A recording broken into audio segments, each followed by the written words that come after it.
মানুষগুলো তো আর মানুষ নেই, দিন দিন যেন হিংস্র পশুর মতো আচরণ করছে।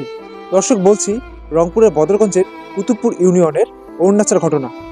একজন বাক প্রতিবন্ধী, সে কিনা কথা বলতে পারে না, তেমন একটি মহিলাকে জোরপূর্বক প্রতিনিয়ত ধর্ষণ করে তাকে আজকে 3 মাসের অন্তঃসত্ত্বা করেছেন। চলুন তাহলে জেনে আসা যাক বিস্তারিত। মনের ভাব প্রকাশ করার জন্য নেই তার বাকশক্তি, আর তাই তার সাথে কোনো অন্যায় কিছু করলেও এর কোনো বিচার কিংবা মুখ ফুটে কাউকে বলার সাধ্য নেই, কারণ সে প্রতিবন্ধী। আর এই সুযোগ নিয়েই এমন একজন প্রতিবন্ধী অসহায় নারীকে দীর্ঘদিন যাবত জোরপূর্বক অবৈধ মেলামেশায় লিপ্ত করে 3 মাসের অন্তঃসত্ত্বা করেছেন। বলছি রংপুরের বদরগঞ্জের 12 নং কুতুবপুর ইউনিয়নের অরুণাচল ঘটনা। মৃত সাবু ও আশেদা খাতুনের মেয়ে প্রতিবন্ধী মিনারা কথা বলতে পারে না বলে স্থানীয়রা তাকে পাগলি বলে ডাকে। আর এই বাক প্রতিবন্ধী অসহায় মিনারাকে ভোগের পাত্রী হিসেবে প্রতিনিয়ত অবাধ মেলামেশায় লিপ্ত করেছেন একই গ্রামের কুলসুমা খাতুনের ছেলে বুলবুল।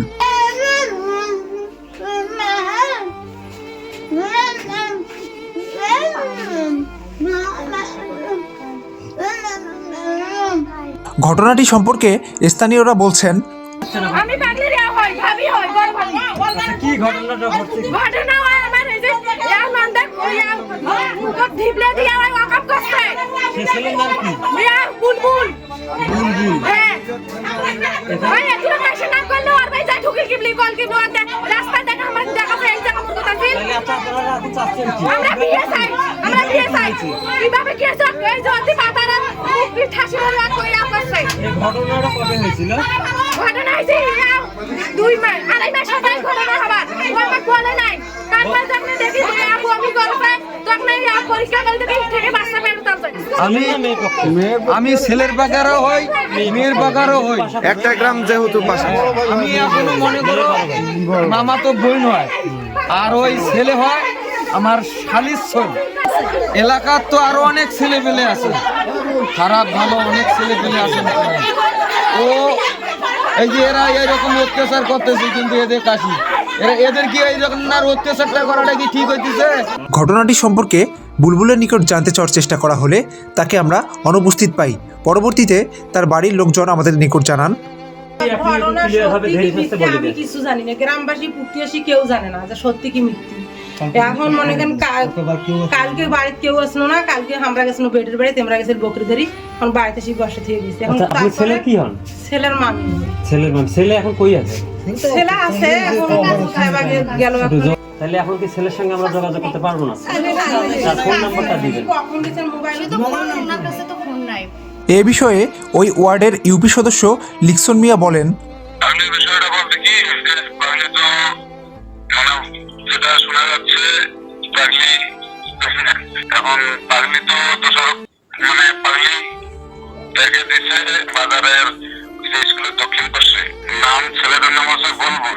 আলট্রাসোনোগ্রাম রিপোর্ট তো মানে পাগলির বাড়ি বাচ্চা, ঠিক আছে। কারণ পাগলি কইছে যে যখন এরকম রিপোর্ট বের হয়েছে তখন কইল যে পাগলি কইছে যে গায়ে করে লেখাম, তখন তো পাগলি এই যে ইয়ে দেখে দিচ্ছে আর কি বলবো।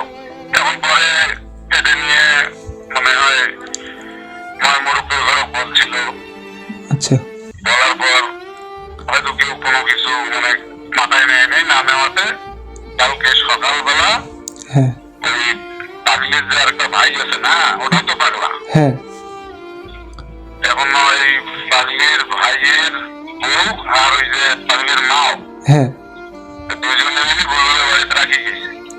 আচ্ছা, এখন একটা সমাধানটা কি হবে আঙ্কেল? এখন সমাধান মানে এখানে ছেলেরও ইতিপূর্বে একটা এরকম ঘটনা ঘটছে, তবে সেটা মানে তার বাচ্চা পর্যন্ত হয় নাই। এখন যেহেতু মানে পাগলের ঘরে বাচ্চা, তাছাড়াও তো হচ্ছে বাক প্রতিবন্ধী, হ্যাঁ এখন এটা রিক্স তো আর চেয়ারম্যান মেম্বার কেউ নিতে পারবে না। আমার ওয়ার্ড যদিও হয় হ্যাঁ আর আমি ওই ওয়ার্ডের মেম্বার, তারপরে আমি ওই জায়গায় কোনো মাথা দেওয়া না, কারণ এই জায়গায় মাথা দেওয়া যায় না।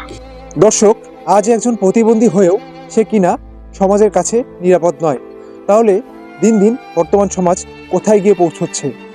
আমরা মানুষগুলো কেনই বা এত হিংস্র হচ্ছি? এর শেষ কোথায়? রিফায়েত ইশতিয়াক হৃদয়, সরেজমিন বার্তা, রংপুর।